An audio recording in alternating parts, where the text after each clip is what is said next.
thanks for the intro, and good to hear that people are honest. I know I am, at least in Toronto, where I come from, you can easily go and pay at a restaurant by leaving the cash on the table and walking away, so that often works.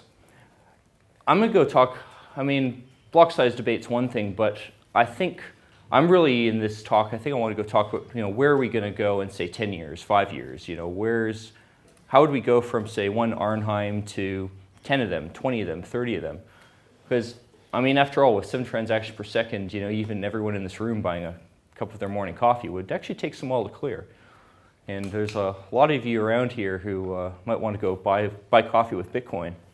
But, first, before we start going into how this can be done, I think it's always good to talk about how do we actually design software? And a really key thing is, with normal software, it's all about helping you do things. Sometimes it's very annoying when it tries to help you do things, but, what do you want to do? How can we accomplish it? How can we enable you? Security software has a rather different approach. It's all about the things that you're not allowed to do.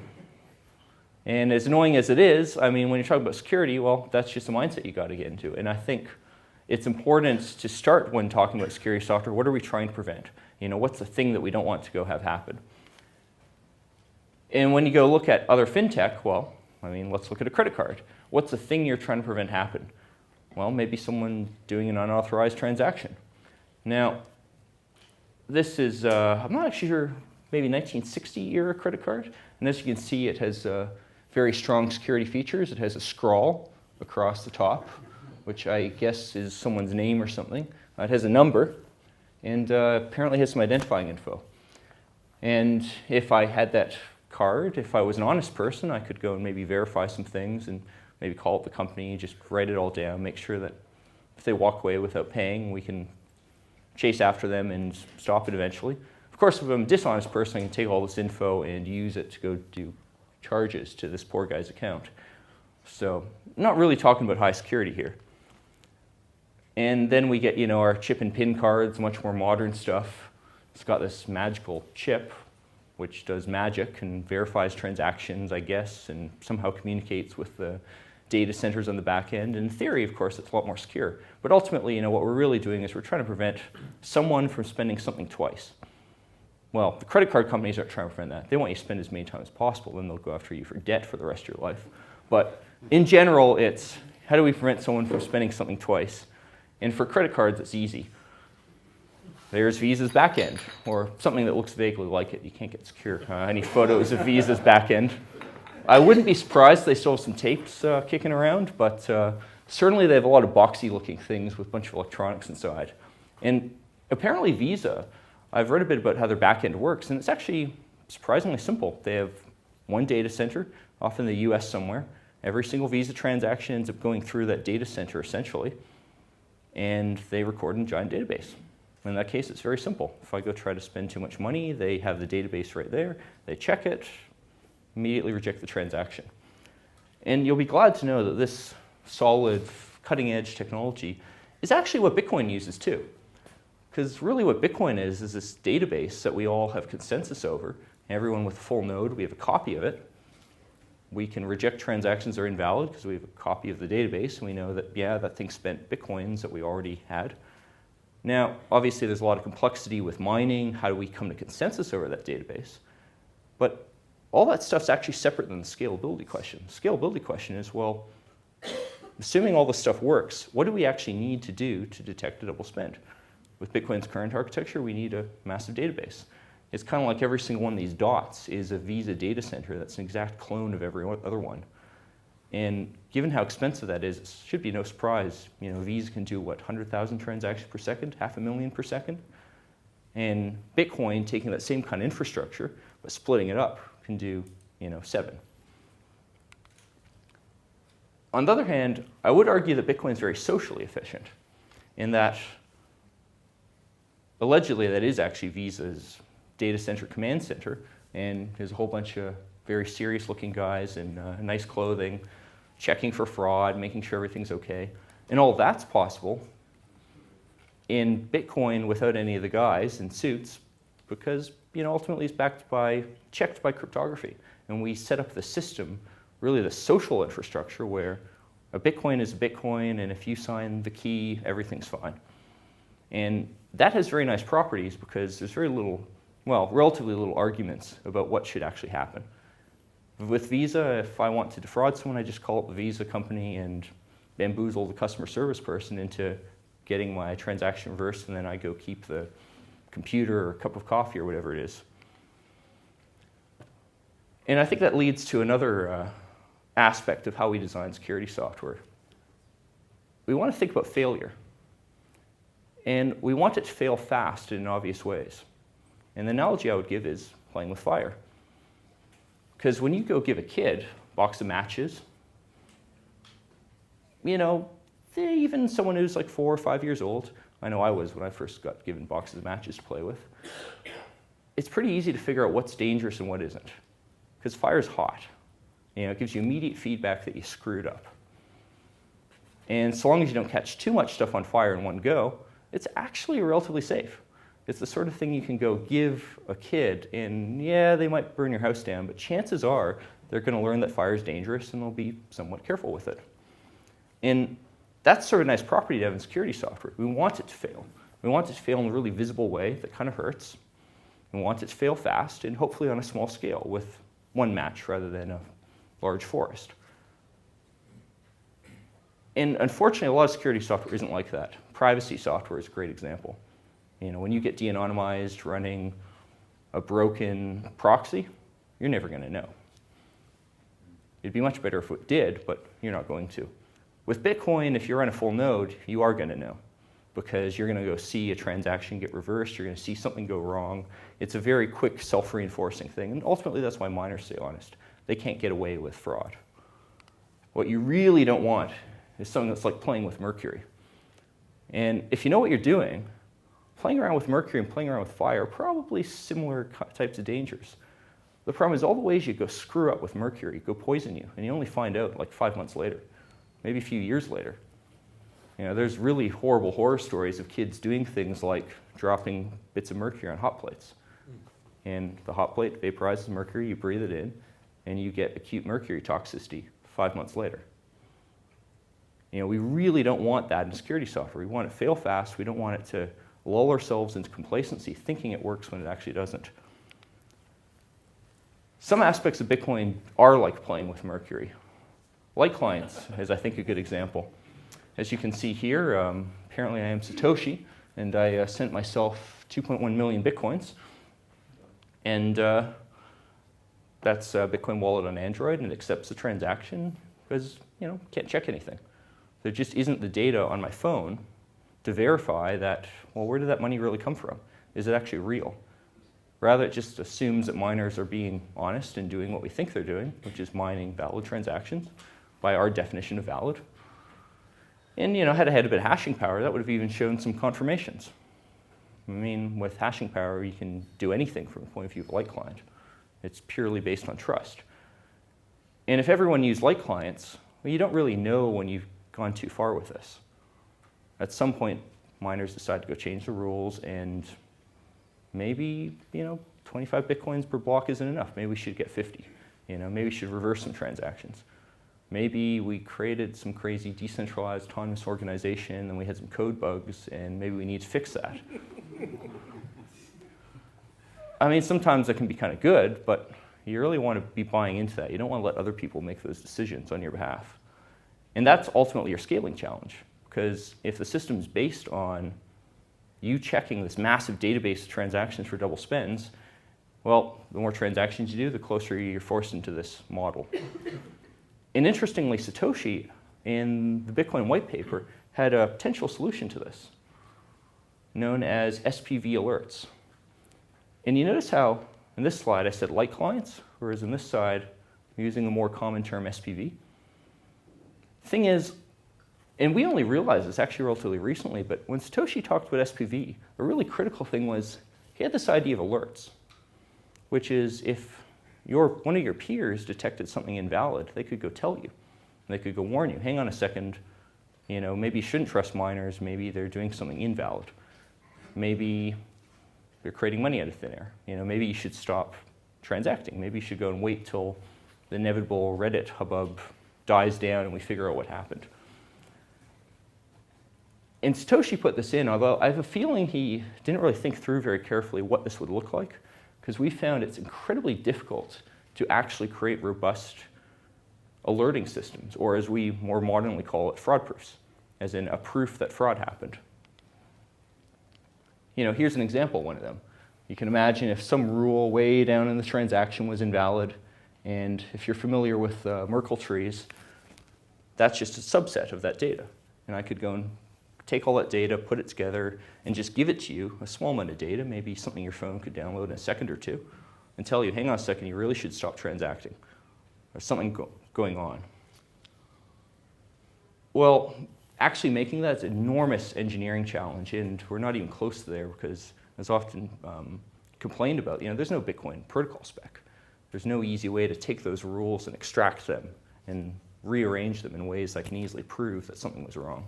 So fraud proofs are interesting, but very big engineering challenges, and we're not sure where that can go.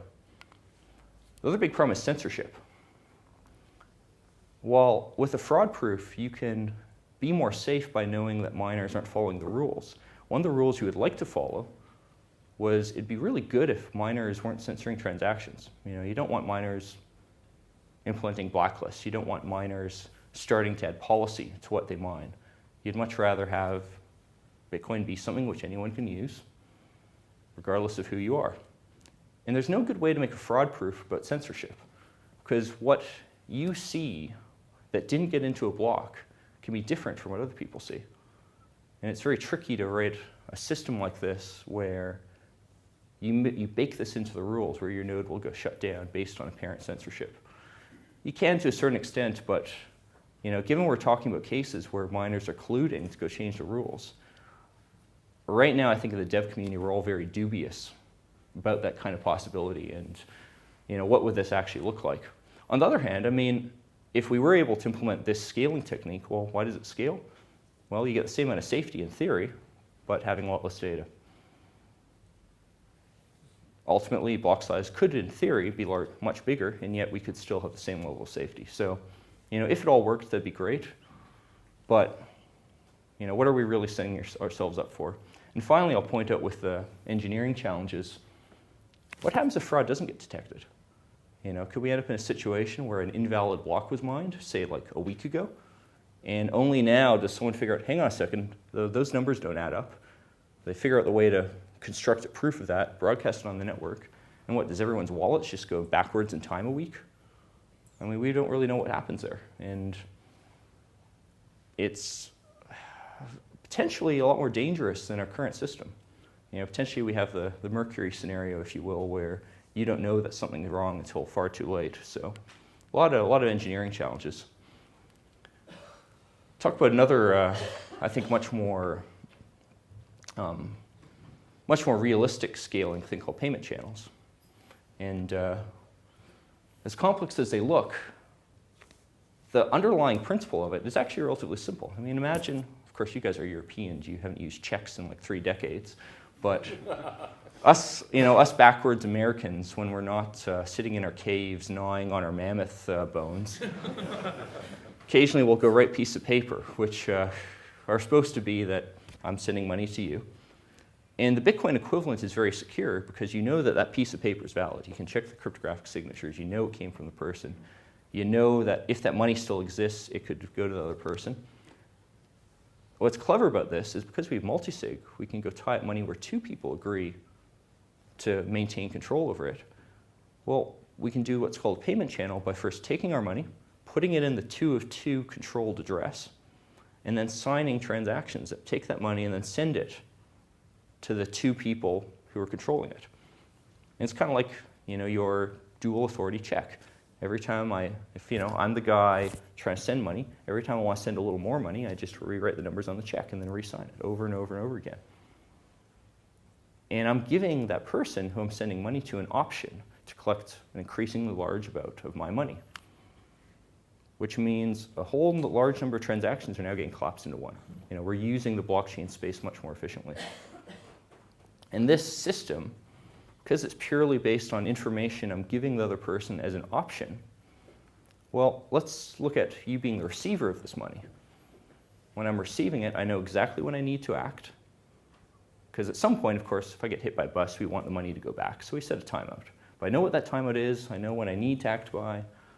And up until that moment, we can efficiently transact. And sometime before then, with suitable delay, I'll put the transaction in the blockchain, close it all up. We're done. This is fairly secure. It's essentially using Bitcoin more efficiently. There aren't too many downsides to this, although it is a little more active. If you're the receiver and you fail to confirm that transaction before that deadline, you've lost out your money. So you need to be a bit more active. And of course, the other big problem is, well, going from one person to another is usually pretty useless. I mean, how often do I want to go and pay someone and then repeatedly pay them over and over again? The way to actually use this in practice needs to be, well, we end up having hubs where multiple people connect to them. We set multiple of these payment channels, and I could go send money to you by sending it to that hub first, and then they send it to you. It's all fairly complex user experience and does change radically how we use wallets. But in theory, all this works. You've probably heard of the Lightning Network. So everything I said there applies to Lightning, but it has this really neat trick, which is in a normal payment channel, it's one direction, right? I'm giving you an option to take increasingly more of my money. You could have any of those options and put them in the blockchain, but obviously you're going to take the one that pays you the most money. Makes sense, right? What if we want to reverse the direction of the money? What if we want to say, I've given you Bitcoin, but now we're going to go the other way because you needed to pay me. And now I want you to have half a Bitcoin. And you can do this with trust. I just trust you not to mine the one Bitcoin transaction. Or you can go do this by having what Lightning calls this method of hash pre-images.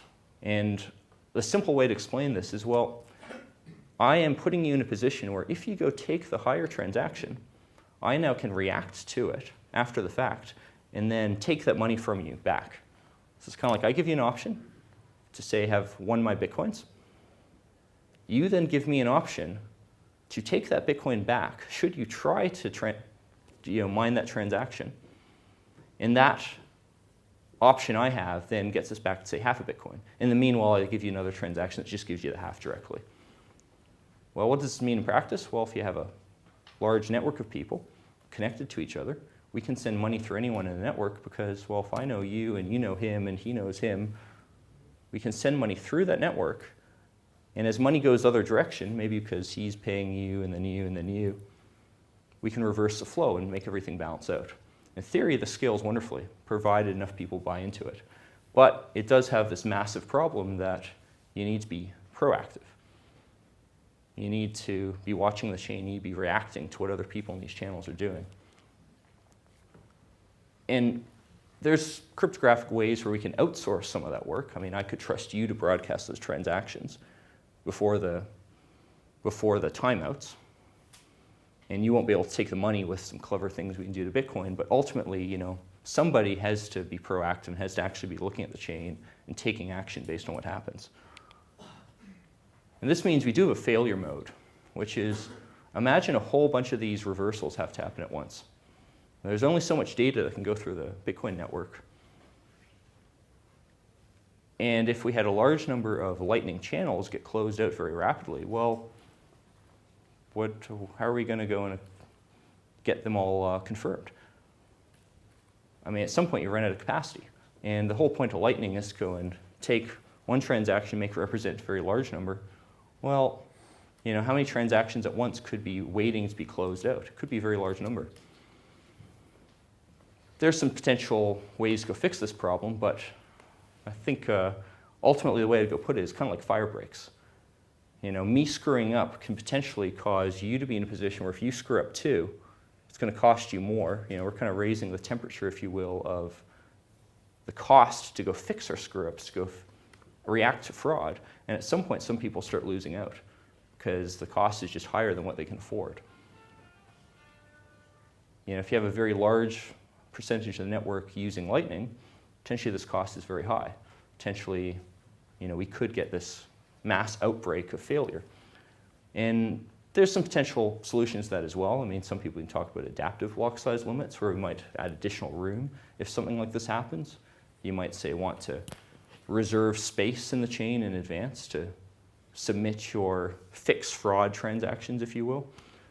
But again, there's a whole lot of complexity, and we're not really at the point there where I could go and confidently say, yes, we're going to have the whole world buying coffees with these systems. It's just tons more engineering to be done, and I think it's going to be a slow process figuring out how well this works. And I am very concerned about these kind of failure modes, because this is the type of thing where you can be lulled into complacency. It's very hard for me as a Lightning user to know how many other people are potentially vulnerable to, say, the failure of a whole bunch of Lightning channels all at once. I don't know that information. I can't necessarily react to that. It may happen because we have some large players in the system who can fail all at once. I mean, in the Lightning world, your Mt. Gox might not be able to steal your money, but it may cause you to have to do a transaction within a few days.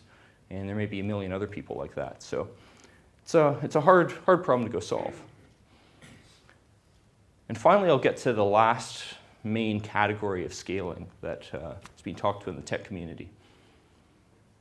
At least scaling that's cryptographically secure. So, interesting thing with mining is right now we kind of have this assumption that all blocks are valid, that miners validate transactions. And you see this in the media a lot. People think of miners as validating. They think of somehow them securing things. What if blocks weren't necessarily valid?